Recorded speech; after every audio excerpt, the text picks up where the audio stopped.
Hi there. I thought I would do a quick video on kind of why I joined the Air Force and kind of high school and that sort of thing. Um, so when I moved to Waterford, 10th grade, um, shortly after that, I started with a couple of the jobs and so forth, and really didn't have a lot of direction on what I was going to do after school. Um, Kind of in my head, I kind of was thinking I was going to join the military, and like I was leaning towards the Army and the Air Force, and so I kind of finished school, and didn't wasn't really a like the rest of school wasn't a great season for me, or I wasn't a stellar student, um, but I got through it, and actually I actually did graduate early. Graduated in February of that year, and I worked all through high school. Um, I worked at Big John's. Worked at Purple Grapevine shortly, like a couple of days, as a dishwasher. Yeah, the lowest of the low in the restaurant business. I was a dishwasher, and then I got picked up as a busboy at Big John's, and pretty much worked there off and on through high school. Mostly there. I quit for a while and worked for a place called Rutgers Oil. It's a little gas station which is now closed in Waterford. Um, it was a 66 station, I think. Can't remember. Phillips. I don't remember. Anyway, so after I graduated early. I graduated in February. Had enough credits to graduate in February, so I did. Couldn't really see any point sticking around. It wasn't that much fun. So I graduated early, and that was good. I was really, Waterford was a nice school, a nice community. Um, when I went there, it was still pretty much, like a farmer town, starting to be a bedroom community. But still, pretty much everybody who went there knew everybody and had known them all since kindergarten. So, as a young man, that was kind of hard to break into. And I don't think I really, probably didn't put my best foot forward. My hair was longer than it is now, and I used to run around in a army fatigue coat. That was my coat of choice, with a liner because it was cold in the wintertime. But even one of my friends, guy who became my friend, one of my friends, Mike Wishaw, he he's like, I don't know what to think about you. I thought you're some sort of druggie because you look like a because you look kind of grungy. And but that was my style. Um, and so yeah, so I mean, I had I had a kind of a close circle of friends, but that was it. We hung out on kind of Friday and Saturday night sort of a thing, um, and so I ended up graduating early. Didn't really have any big plans other than maybe thinking about the Air Force and well, the Army and the Air Force, and so my mom really I wanted to join early.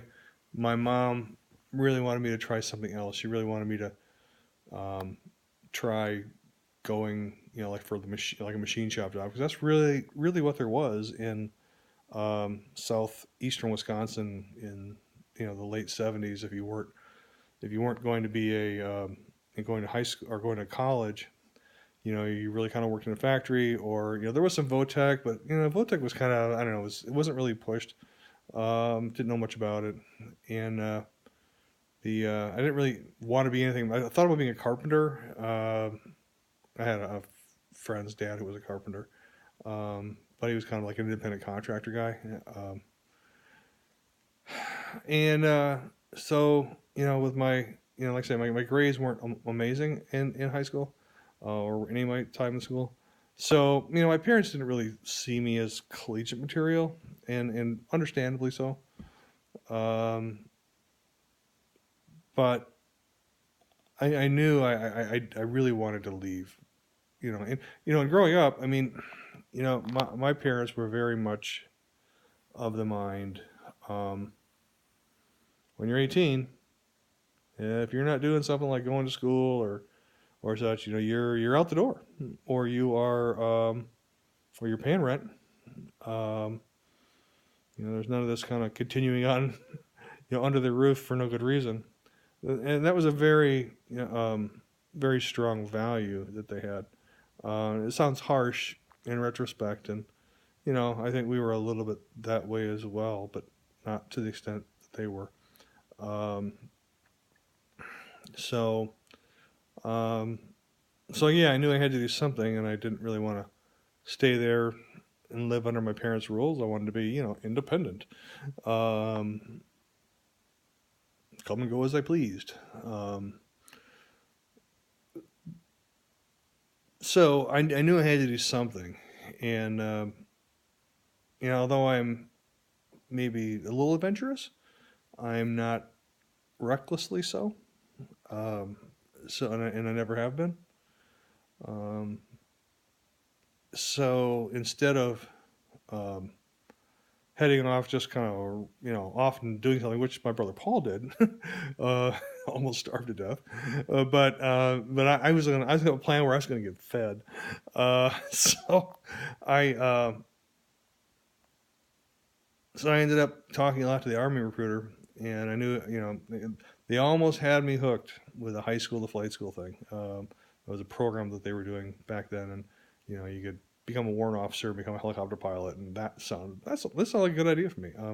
I probably would have just failed miserably because all of the math and all that would have been just beyond me. I just didn't have that ability or that understanding of math to be able to do that. Um, so I uh, looked at that, and then I was smart enough to ask my recruiter, well, what happens if you don't make it? And he was honest with me. He was an honest guy. He said, well, you're going to end up in an MOS where the needs of the Army are best met, and which meant army, the artillery, the infantry, or armor. Uh, those didn't seem like really good transferable skills. So I talked to him about wanting to become a carpenter, and he said, "Oh yeah, we have that." And but I didn't want to join for 4 years, which was at the point in time my thing against the Air Force was they wanted 4 years. Um, I wanted to do 3 years, and they said no, that for that MOS you need to join for 4. So I I was walking through, and the Air Force recruiter cornered me, for lack of a better term, and said, well, what are you doing? And so I told him, and he's like, oh. So we'll ask them if they will guarantee that you can work in that field. I was like, yeah, sure, okay. So I asked the Army recruiter, and again, he was very, very honest. He said, well, they'll send you to school, but, the needs of the Army are such that, today you're a carpenter, tomorrow you're a truck driver, and you'll be a truck driver until they don't need you to be a truck driver anymore. And so all of a sudden, it didn't sound like such a good idea. They wanted me to join for 4 years. They weren't going to guarantee anything. So I went back to talk to the Army recruiter about being a carpenter. And the so I went ahead and took the test, the ASVAB test, and everything, and scored really, really well. And they basically I was eligible for anything except like accounting or something like that. Like 2 career fields. So I really, I wanted to be a carpenter. He said, well, make a carpenter, but you got to go, it's going to be like 8 months before the school opens up. And I didn't want to wait 8 months. I wanted to go right now. Or right after I turned 18. Because I was still only 17 when I was doing all this. So,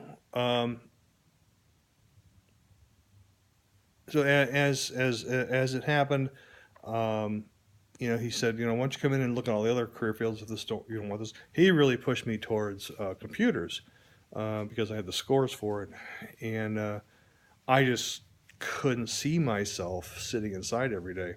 I was working in a machine shop at the time. My mom wanted me to, try that avenue because that's what there was. So I did. I ended up getting a job in a job shop in Waterford called Hypro, and just hated working inside. Now, working in computers versus working in a machine shop would definitely have been two different things. But the inside thing was I wanted to be outside. I wanted to be. I mean, you have to remember when I was a kid, I wanted to be a force ranger. I mean, I wanted, I had this vision of being outside all the time and just being able to, you know, to have that sort of a job. Still didn't really work out for me that way, but so I settled on. I looked at a couple things. I looked at fuels management. I looked at um, yeah, basically fueling airplanes. Um, really glad I didn't do that. But I ended up picking cable splicing, and they guaranteed my cable splicing job, which I was pretty excited about. My mom was, of course, skeptical, but they gave me a guaranteed job, and so finally, off I went back. Finished out my, joined late, joined early, finished out my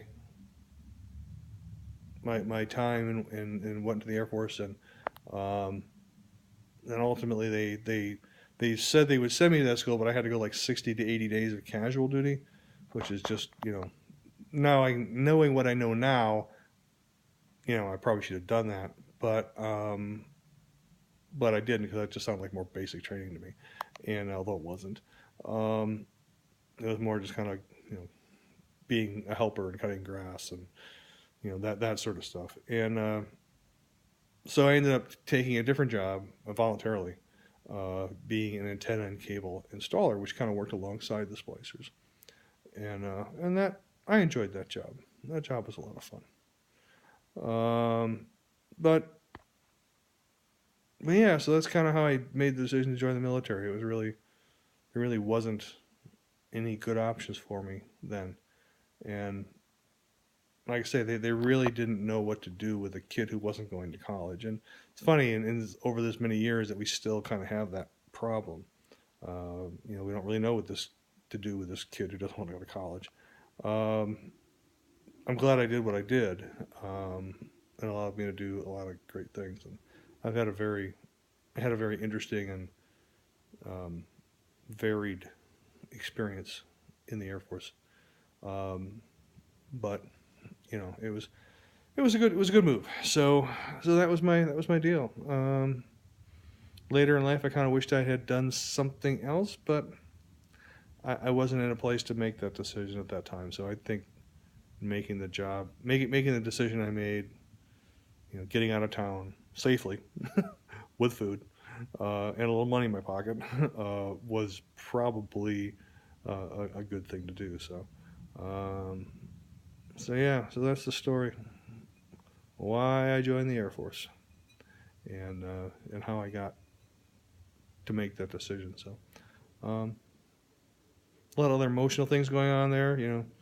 I had this girl who had broken my heart. Kind of wanted to get out of that area. Wasn't really feeling any relationship things going on, so I didn't really have a good steady girlfriend to hold me. Um, didn't have any really good. My friends were my good friends, but they weren't really there to keep me in one place and made me want to do what they were doing, sort of thing. So yeah, so everything just kind of pointed to this was a good, safe move. So anyway, I'm about out of time. 15 minutes is all they'll allow me to upload. So I'm working to the end of that. So who's ever watching this, that's a little of my history. So uh, I guess I'll give you more history as I think about it. So, all right, thanks.